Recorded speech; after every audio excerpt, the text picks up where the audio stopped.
दोस्तों आज बात करने वाले हैं इसमें कि पारा मिलिट्री में जो है पारा मिलिट्री सर्विस जो है इसमें से जो है सबसे ज़्यादा खतरा किस फोर्स को है। यानी कि कौन से ऐसे फोर्स हैं जिनको कि सबसे ज़्यादा खतरा, जैसे सीआरपीएफ है, बीएसएफ है, असम राइफल है, एसएसबी है, आईटीबीपी है, सीआईएसएफ है, एनआईए है, एसएसएफ है। इनमें से सबसे ज़्यादा खतरा किन फोर्स को है, तो इस पे जो है बात करेंगे। आज शुरू से लेकर लास्ट तक बताएंगे, आपको पूरा चीज़ समझ में आएगा और साथ में आपको हम कुछ सैलरी के भी बारे में बताएंगे, जिससे कि आपको पता चलेगा कि खतरा किसका ज़्यादा है और सैलरी भी किसका इनमें से सबसे अच्छा है। तो चलिए इसको देखते हैं। दोस्तों आप सभी को मैं एक छोटा सा क्वेश्चन करूं, यदि कि जैसे कोई भी व्यक्ति है और यदि आप आपके आगे से कोई आपको वार करता है, तो आपको जो है पूरा दिखता है कि आगे से वार कर रहा है, तो आप जो है उसको मतलब डिफेंस कर सकते हैं उसके साथ, और आप उससे बच सकते हैं, भाग सकते हैं, कुछ भी कर सकते हैं जब आपके आगे से कोई वार करता है। लेकिन जब आप आगे सारा चीज फोकस है आपका और आपको आप पीछे से कोई आके डंडा मार दे, तो आप क्या कर सकते हैं, आपको तो कुछ पता ही नहीं चलेगा, आप चाहे बेशक कितना भी शक्तिशाली क्यों ना हो। तो यहाँ पे सबसे ज्यादा जो खतरा किसी के साथ होता है तो वो होता है आपका, आप सभी जानते होंगे, और वो है आपका सीआरपीएफ। ये सबसे ज़्यादा खतरा वाला पोस्ट है और फोर्स है। इसका कारण ये है क्योंकि इनके साथ जो है ये बहुत ही मजबूत फोर्स है, ऐसी बात नहीं है, दमदार फोर्स है। लेकिन प्रॉब्लम इनके साथ ये है कि इनका ड्यूटी ऐसे जगह पे लगाया जाता है जहाँ की इनको ये नहीं पता चलता है कि इनके आगे से कौन वार करेगा और इनके पीछे से कौन वार कर सकता है यहाँ पे, जिसके चलते कि इनके मतलब इनके साथ सबसे ज़्यादा हमला होता है और सबसे ज़्यादा दिक्कत होता है। सीआरपीएफ जो है सेंट्रल रिजर्व पुलिस फोर्स है। इनका मैक्सिमम जो है ड्यूटी होता है आपका नक्सल नक्सल प्रभावित क्षेत्र में, उसके बाद जो है जंगल वाला जितना भी क्षेत्र है वो सब क्षेत्र में। उसके बाद आपका कोई भी अचानक कहीं कोई दंगा हो गया, कोई फसाद हो गया, कोई ड्यूटी स्पेशल ड्यूटी है, उस सब टाइप में इनका जो है अचानक डिप्लॉयमेंट किया जाता है। यहाँ पे इनको प्रॉब्लम ये आता है कि ये जब जंगल में ड्यूटी करते हैं तो ये किनके साथ लड़ते हैं। इनको ये नहीं पता है कि इन पे हमला कौन करने वाला है।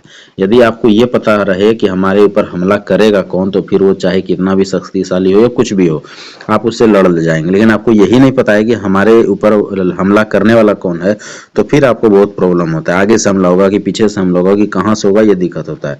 जिसके चलते कि सीआरपीएफ के साथ जो है यही होता है और ये हमेशा जो है मैक्सिमम जो है जंगलों में ड्यूटी करते हैं, जिसके चलते इनके साथ आईडी वगैरह बहुत ज़्यादा ब्लास्ट हो जाते हैं, क्योंकि आईडी वाईडी लगा के रखते हैं लोग और इन्हें उतना, वैसे हर चीज का आजकल उपकरण है उससे चेक होते रहता है, फिर भी कभी काल मिस्टेक हो जाता है, जिसके चलते कि कभी कभी आप देखते होंगे कि दुर्घटना हो जाता है।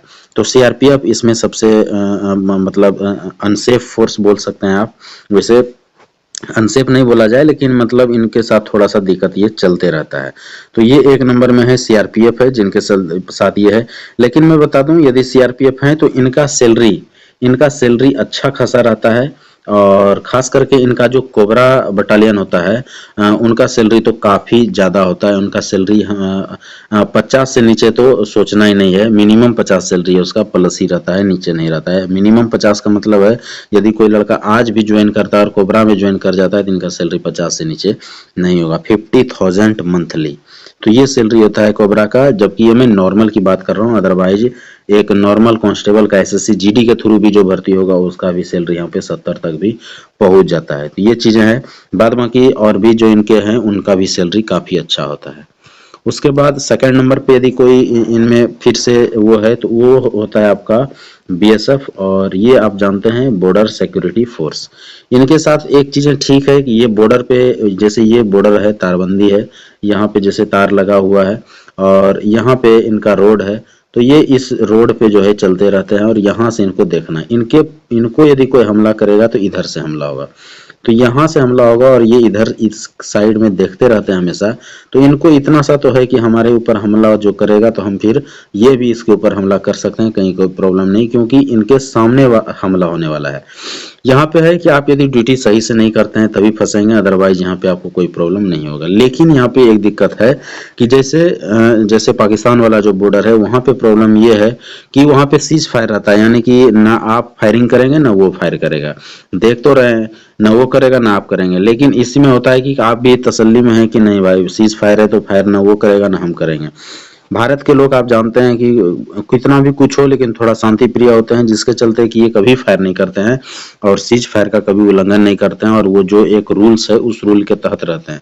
लेकिन इधर से जो है कभी कभी गलत मतलब जो आदत है उनका, उस गलत आदत के कारण कभी कभी उधर से फायर करते हैं, जिसके चलते कि अपने वाले को कभी काल प्रॉब्लम हो जाता है।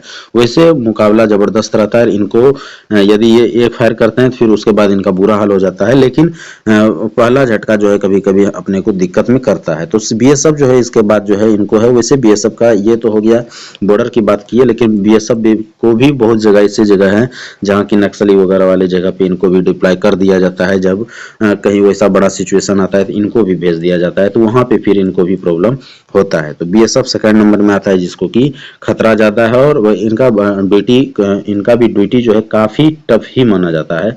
बॉर्डर ड्यूटी इतना आसान नहीं होता है। हाँ, उसी हिसाब से इनका भी सैलरी काफी अच्छा होता है, और इनको भी जहाँ हायल्टी वगैरह है वहाँ पे सैलरी इनका भी काफी अच्छा होता है। जो मैंने बताया कि उनका सैलरी 50 के लगभग पहुंच जाता है, तो वही हाल इनका भी होता है। इनका भी सैलरी ठीक ठाक सा यहाँ पे रहता है। उसके बाद यदि चलते हैं तो उसके बाद आपका असम राइफल है। असम राइफल है जिनका की जो है ड्यूटी काफी टफ होता है, क्योंकि इनका मैक्सिमम जो है आपका जो नॉर्थ ईस्ट एरिया है वहाँ पे इनका ड्यूटी रहता है। और नॉर्थ ईस्ट का स्थिति आप सभी को पता है कि मणिपुर हो गया, असम हो गया, मेघालय हो गया, इस सब का भी स्थिति मतलब बीच बीच में खास करके अभी मणिपुर सब का स्थिति तो बहुत ही खराब है, जिसके चलते कि इनका भी ड्यूटी काफी टफ ही माना जाता है असम राइफल का।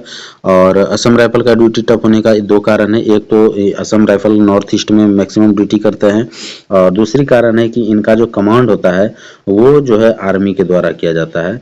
और आर्मी के कमांड के कारण क्या होता है कि आर्मी का एक रूल्स है, कुछ भी काम हो ना हो लेकिन आप हमेशा ट्रेनिंग करते रहेंगे, हमेशा मतलब आपको हमेशा बिजी रखा जाएगा, हमेशा परेशान रहेंगे। तो काफ़ी एक तरह से समझिए तो लड़ाई झगड़ा या वार सिचुएशन हो ना हो, लेकिन इनका ड्यूटी हमेशा टफ ही चलते रहता है। यानी आप यदि रेस्ट टाइम में भी हैं तो रेस्ट टाइम में भी आपको रेस्ट नहीं मिलेगा, कुछ ना कुछ आपसे करवाते रहेंगे। और काफ़ी मतलब टफ ही माना जाए, क्योंकि आर्मी के अंडर इनका सारा चीज़ होता है। ये पैरामिलिट्री में आते हैं, लेकिन इनका जो कमांड किया जाता है वो आर्मी के ऑफिसर के द्वारा कमांड किया जाता है। उसके बाद यदि आप लेंगे तो फिर आपका 2-3 फोर्स जो है बराबर में आते हैं, लेकिन उसमें से यदि सबसे अच्छा कोई फिर से आपका फोर्स हो जाता है तो वो आपका आईटीबीपी हो जाता है। आईटीबीपी की क्या है कि आईटीबीपी को कोई खतरा तो नहीं है, लेकिन इनका ड्यूटी बड़ा हाईएल्टी में होता है, हमेशा बर्फीले जगह पे होते हैं। और बर्फीले जगह पे होने के कारण क्या होता है कि इनका सैलरी तो खैर सबसे अच्छा बनता है। सैलरी के मामले में आईटीबीपी का सैलरी मैक्सिमम अच्छा होता है, क्योंकि इनका पहाड़ी पे ड्यूटी रहता है, बर्फीले जगह पे, और इनका अलाउंसेस 25-25 हज़ार तक जो है इनका मैक्सिमम मतलब रहता है। और शांति है, वैसे वहाँ पे इतने हाईएल्टी पे रहते हैं जहाँ की कोई लड़ाई झगड़ा का कोई संभावना नहीं है, लेकिन चाइना बॉर्डर पे रहते हैं तो फिर भी अलर्ट रहते हैं ये। लेकिन उतना सीआरपी, बीएसएफ और असम राइफल से इनका स्थिति काफ़ी अच्छा है। और उसके बाद यदि आप फिर लेते हैं तो आपका एसएसबी बच जाता है, वैसे उतना प्रॉब्लम नहीं है, फिर भी ठीक है। और सबसे सेफ आप जानते हैं सीआईएसएफ होता है। तो यही आपका फोर्स का जो है सबसे ज़्यादा सेफ यदि किसी को बोल सकते हैं आप, तो ये तीन है आपका एसएस। सबसे सेफ में सबसे पहले ऐसे सीआईएसएफ आ जाएगा, उसके बाद आपका एसएसबी और आईटीबीपी, ये तीनों लगभग एक रेंज में है, लेकिन सीआईएसएफ सबसे ज़्यादा सेफ है। और एसएसएफ और एनआईए वगैरह तो खैर बोलना ही नहीं है, सिविल टाइप की इनका सर्विस है, लेकिन इन लोगों का पे और काफ़ी कम भी होता है एनआईए एसएसएफ वगैरह का। इसके अलावा और कुछ जानकारी चाहते हैं तो कमेंट्स में जरूर लिखिएगा। वीडियो अच्छा लगा हो तो लाइक करें, सब्सक्राइब जरूर कर दें इस चैनल को। इस वीडियो में आप लोगों के लिए लेके आते रहूँगा। आज के लिए इतना ही, थैंक यू, धन्यवाद।